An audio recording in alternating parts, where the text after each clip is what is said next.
So lately, I've been writing a lot about how to create a good group fitness workout or a boot camp workout. Like all the nitty gritty, like, warm up for this long and here's how to brainstorm this idea.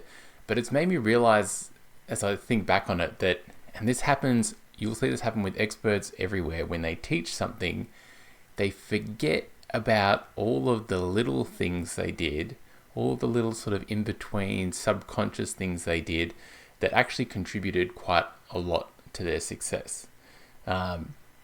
Recently, I saw one fitness, he's not in the fitness industry, he's another professional, but for years he was telling everyone with marketing, be everywhere, like all at once, like be everywhere, be everywhere, be everywhere.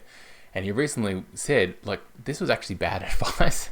While long term, you should be everywhere, when you're getting started, you should actually just focus on being in one place, learning that, and then growing from there. And I think it's similar with creating really good, unique, interesting workouts that are going to get clients coming, get the word spreading, that there's some like little things that really good trainers out there do, and they sort of do them without really thinking about them. So today I want to share with you what they are, because if you're someone who's struggles with like your classes just don't seem to be gaining traction. You've sort of got the same group of people, maybe you've been running them for a long time, maybe once upon a time they were really popular and now they're less popular, and sort of the same group of people coming, or maybe you've just gotten started and you just sort of, you got your first sort of 10 people and then it's just plateaued at that. So I really want to speak to you today, because you might be like, hey Kyle, I've been reading your newsletter articles. I know I'm doing everything right. I'm planning everything out in advance. I'm taking the time, but I'm really struggling here, and I'm struggling to stay in business because I just, the maths with group fitness is it's less expensive for people, so we need more clients. If we don't have classes that are full with people, it just doesn't work out for us as a career or as a way of earning income. So that's what I want to talk about today. And I've got my notes here, so that's why you'll see me looking down if you're watching the video of this. So, some things you might have tried already. You might have tried just doing more of the same, just being more you. Just like, maybe I'll put more classes on and be more available. Maybe I'll make longer classes or do things like that. You might be really focused on keeping your existing clients happy. And that can be really dangerous, because that often stops you from trying new things, because you're like, well, if I change things too much, it might alienate who I've already got. And then our brain tells us I'm going to be even a worse position than I thought I was, than I already was. What if I've got my 8 regulars? And what if I change things and 5 of them go and now I'm just down to 3? It's really common to think that way. So we end up doing that thing that quote that's out there that's attributed to Einstein, but I believe it was someone else who actually said it. And it's like they're doing the same thing over and over again and expecting different results is the definition of insanity. And I get it. We all do it. I'm guilty of doing it as well. I'm guilty of being like, this isn't working. I'll just do it more. I'll just do it faster. I'll just do it harder. Instead of taking a step back and being like, oh, maybe there's something else that I'm missing. And then, the other thing you might be doing already that you're trying is like, you're trying out, using some of my workouts, using workouts that you see people put on Instagram. You're trying to think of some interesting, creative ways to improve your classes, but it's still not working. Still got the same people coming. Can't seem to get any traction. So let's talk about maybe these like little things that you should be doing or you could be doing, but you're not. So I'm going to share quite a few things in this podcast in a minute. My thing with this is like, don't feel like you have to implement all of these. Just have a listen, and if 1 or 2 of these things stick with you and you can start doing them, you can start doing them regularly, because that's going to make a big difference too. It's all about consistency. Then I recommend going with it. So I'm going to kind of frame this in a way of like before the workout, during the workout, after the workout. So there's like a simple timeline.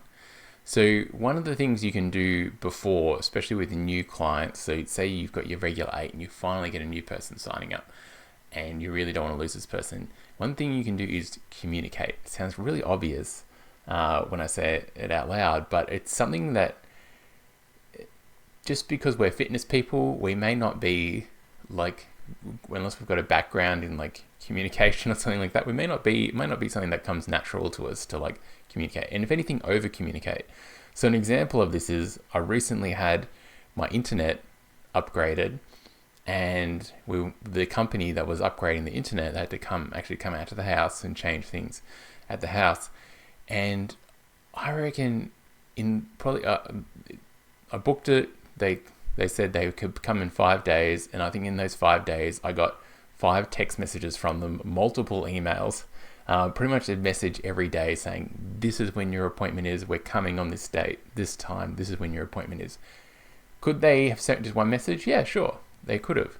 But I think especially when you're used to dealing with big companies that are terrible at communicating, you cannot over communicate. I'd rather, and I know as a customer, I would in that situation have rather be getting 5 text messages than getting 0 text messages, or getting one message saying, hey, we received your application, and then nothing.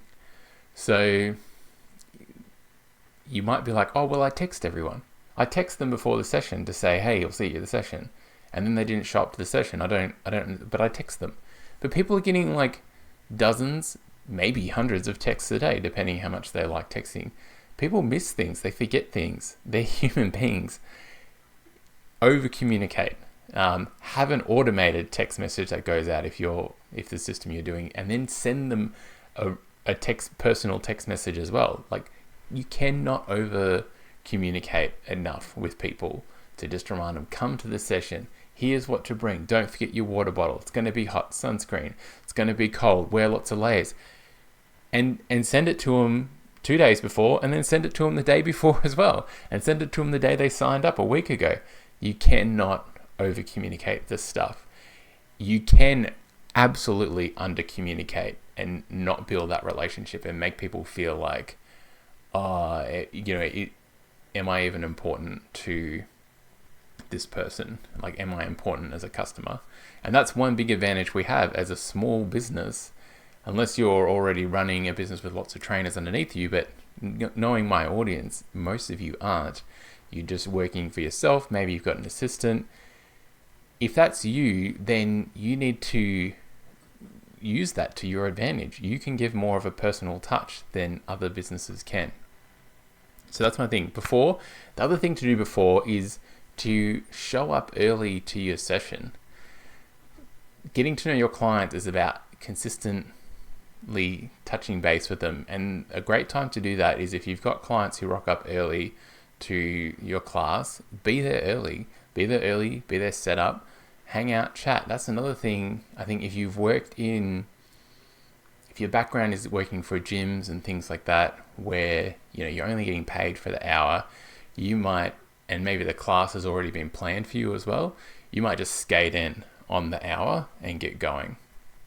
That's fine. Maybe you're coming from another gym, you don't have time to like chit chat with people before class. When you're working for yourself, you've got that time. So make that time, turn up early, get yourself all set up, and so that when clients start arriving at 10 minutes, 15 minutes, maybe even before the class, you can just hang out with them and just chat. How's your day going? How your kids going? You're back at school. Like, are they settling in fine? All that kind of stuff. That's building those relationships with people. And not only are you building relationships with your clients, but they're all in a group. Oh, my daughter just started school as well. Now they're building connections with each other. People come for your fitness classes. They stay for each other. If you're looking to build long-term clients, they must build relationships inside of your group with the other clients. And it creates this momentum inside the group. So that's before. Can't over communicate. And you also want to get there early to every session. If possible, life happens sometimes, but every session as consistently as you can, get there early, have that time to chit chat. If you run an hour-long class, you might just sacrifice the first 5 to 10 minutes for that chit chat and then get into it. just so everyone can kind of ease in. If you're running a 45-minute or 30-minute class, you probably don't have time, so you need to get there early. Then, of course, during the session, one thing, and I do send it out, but in the same way, I'm going to over-communicate to you in the same way that I recommend you over-communicate. Use people's names as much as you can. It just builds a connection. When you say, just add that last, great job there, Kyle, add that last name. I could probably pull up some studies or information about this, but it builds that connection.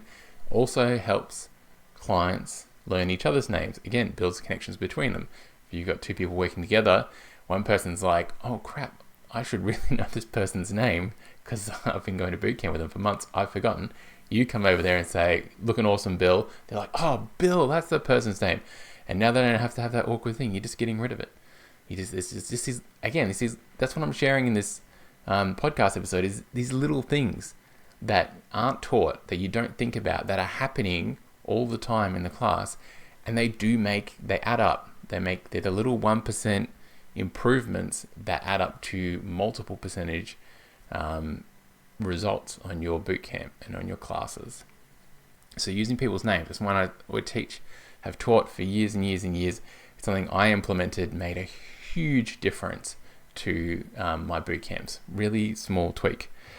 The other thing to talk about is you've planned your session ahead of time. You've done a great job with that. You've read my articles. I'll link to them in the notes here. If you have clients in the group who are either much fitter or are like much less fit, or maybe you've got both. Maybe you've got a spectrum. You've got like a base level that like 80% of your clients are. Then you've got 10% who are probably not being challenged enough in class and 10% who aren't. Plan beforehand. So actually this should have gone in beforehand, but scale the workouts to those people. Have different levels, have different options, and decide that beforehand. If you've got a new client who started and they're coming into maybe a bit of a cliquey group that's been training with each other for a while, so they're already feeling a little bit on the outside. They don't know everyone's names yet. They're a little bit unsure.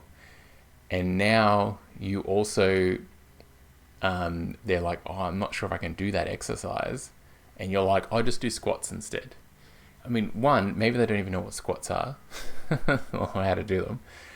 And two, it seems like you've just given them that exercise as an afterthought. But if you've got something planned to say, oh no, instead of doing that, I'm going to have them do this other exercise that I've thought about for a long time, that's going to make a big difference on how they feel in the group. And same thing for your fitter clients. You know your clients who are fit, if you turn around and say, actually, and you're not doing, usually your fitter clients, they want to be singled out, they want to be challenged. So turn around saying, you're actually going to do it this way, and you show them a harder version. Just having that up your sleeve to start with, it just saves your brain power during the session as well. Like during the session, you want to just be focused on coaching, which part of that is adapting on the fly exercises, but just take the time to plan it beforehand, and you're done. So that's another little thing.